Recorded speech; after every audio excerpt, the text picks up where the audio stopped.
Thanks for being on State of the Union. Thank you for having me. Just in the last week or so, what's flared up in Baltimore has heightened awareness once again of this issue of police brutality. Yes. In Baltimore, alleged police brutality. Do you think there's an epidemic of police brutality happening in this country right now? Well, I think for too long, the criminal justice system, implemented by the police, but not solely run by the police, has treated black people as though our lives are not as valuable, as though we're enemies in our communities rather than community members. And we need our police to look at us as community members that they care about and want to keep safe and healthy, and treat us with the same fairness they would treat any other person. And far too often, that hasn't been the case. And that's why you see so many people walking around with signs that Black Lives Matter. And the reason we have to be specific and say Black Lives Matter is because so many forces in American life are telling us that our lives don't matter, that our lives are expendable, that when we are killed, when we're unarmed, that we can't get justice for that. When we are the perpetrators of crime, even though it's the same crime as someone else, we get longer sentences or we get treated worse by the criminal justice system. And do you think that we're just seeing a greater number of these types of cases right now, or is I it honestly because think it's just because awareness? I think there's more awareness. I think there's more technology that allows us to have transparency. But I think this has been happening. Cell phone cameras. Yeah, cell phone cameras, and I think it's in some ways it's a good thing, but in other ways it's almost like it's numbing the extent to which we're seeing it, because we're seeing something new almost every other day. The case down in South Carolina. Yeah, where a South man Carolina, is we're seeing it in Baltimore, we're seeing it all over the country. It's almost to the point where it seems so commonplace that I don't want us to get too used to it. We still need to be outraged about these things. Yeah, and I'm just curious, we have not heard from President Obama on this situation in Baltimore and on the situation in South Carolina for the last couple of weeks. He hasn't commented on it. He has a lot on his plate, Sure. obviously. He's working on a lot of different issues. Sure. You've been a big supporter of his Yes. over the years. Do you think he's said enough on this?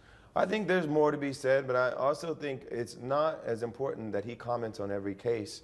It's important that we reform the system on the federal level, on the state and local level as well. And it's not just about these killings, which are very important and a huge concern in the community, but it's also about what I've been talking about for a bit in the past couple of weeks is mass incarceration and the overall way that the criminal justice system treats particularly black and brown communities, poor communities. We are the most incarcerated nation in the world, and we've gotten there through a set of policies that have been in existence over the last 40 years. We have to have more than just press conferences. We need to have real changes in policies. And John, I remember when you launched this campaign, you went to a prison to perform, if I'm not mistaken. I went to a prison in like? Austin. I went to a prison in Sacramento. I went to Old Folsom Prison where Johnny Cash performed. And Wow. I've also visited other facilities in California. And today, actually, here in D.C., we went to go visit an alternative program for youth who get caught up in the juvenile justice system. And, have you found some solutions to this issue of mass incarceration? Well, I think actually what we saw today was a great thing, because it was saying that we don't need prison as the solution for every problem. So when our young people get in trouble, a lot of times it's nonviolent, a lot of times it's minor fights and things like that. A lot of times they've been sent to the prison system, to the juvenile justice system, and locked up when there are other ways to deal with them, and other ways that are more community-based and more focused on restoring them so that they can come back and live a good life and pursue their dreams. These are kids that are 15, 16 years old. For us to give up on them and throw their lives away at that age is just a travesty. And so we've seen that. We've seen people who've gone through all kinds of trauma, who are living in a cycle of broken lives where, you know, they've had issues with their own parents, issues in their own communities. They've seen people get killed. They've seen family members get locked up. And so they're already broken. They're already people who have gone through so much.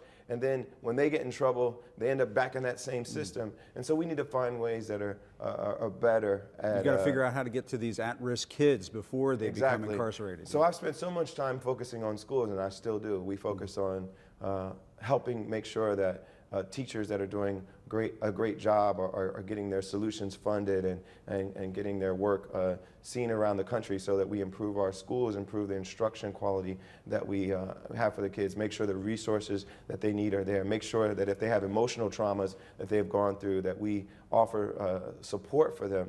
But it's also important that for the kids that slip through the cracks, who all these interventions haven't gotten to yet, that we find solutions that aren't always all about locking them up. We've made a decision as a country over the last 40 years that we're going to deal with most problems like poverty, drug dependency, mental health issues by putting people in prison. And can I challenge you on that for a second? That's not the way. Well, let me challenge you on that, because if you look at the crime statistics across the country, crime is at generation low levels. Yes, and incarceration hasn't gone down to reflect that the crime has gone down. And but isn't incarceration they recently did a study, because intuitively you might say, well, the reason why the crime went down is because we locked all the bad people up. But a recent study just said that's statistically just not the case. There's a small percentage of it that impacted the crime rate early on, but over the last 10 or 15 years, incarceration hasn't improve the crime rate. I'm going to get in a lot of trouble if I don't ask you about your work, because you have a lot of fans, not only at CNN, but around the country, around the world. You won an Academy Award for the song Glory, which you co-wrote with Common. Yes. And you said more black men are under correctional control than they were under slavery in 1850. This is personal for you. Well, it's personal for me because I've had family members that have gotten caught up in the system. I've had family friends that I grew up with that have been caught up in the system. People that grew up in my same neighborhood. I could have been one of them. And so I do take this personally, but I've seen it destroy way too many families. I've seen it destroy way too many communities. And as I go through our schools and through our communities and see the results of this situation, where you see so many kids growing up without a father, for instance, so many kids that have some kind of parent in prison or under probation or parole, can't get a job, can't vote for various reasons. You just have to think that there's a better way to do this than what we're doing right now. Yeah. And what means more to you, winning an Academy Award, winning all these Grammys, or your political activism? You know what, I'm fortunate that they're not separate. You know, my music has given me an opportunity, and particularly winning the Oscar for Glory for a film, Selma, which is all about fighting for justice and equal rights for all. One day, when the glory comes, it will be ours, it will be ours. Oh, glory, glory. It gave me an opportunity to speak out on behalf of people who may be voiceless otherwise, who people may not listen to otherwise.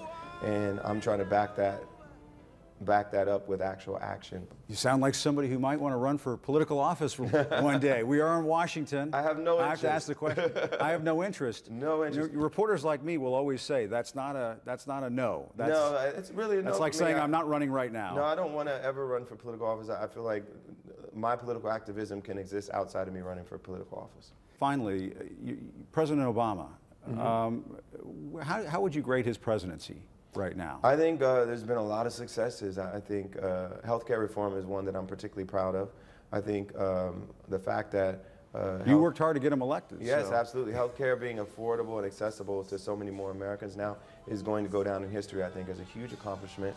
I think the stimulus package, I thought it could have been a little bit bigger, but I think what it did accomplish was bringing the unemployment rate down to where it is now. What if he doesn't get a handle on this policing issue? I think there's more to do, and I'm going to push the president to get more involved in criminal justice reform. I'm going to suggest some ideas that we think could help improve the situation. But a lot of it has to do with state and local governments as well. That's why we went to the State House in Texas. That's why we were in Sacramento with Gavin Newsom, because a lot of these laws are enacted on the state level, and so we need state-by-state change as well. It's important that the president is behind us, but it's also important that we get legislators and governors across the country to do it as well. All right. If you change your mind about running for office, give CNN the scoop. I will. I will. John Legend. Don't hold your breath. Don't hold your breath. We might just a little bit, but John Legend, thank you very much for your time. Thank you. We appreciate it. It's great talking with you. Thank you.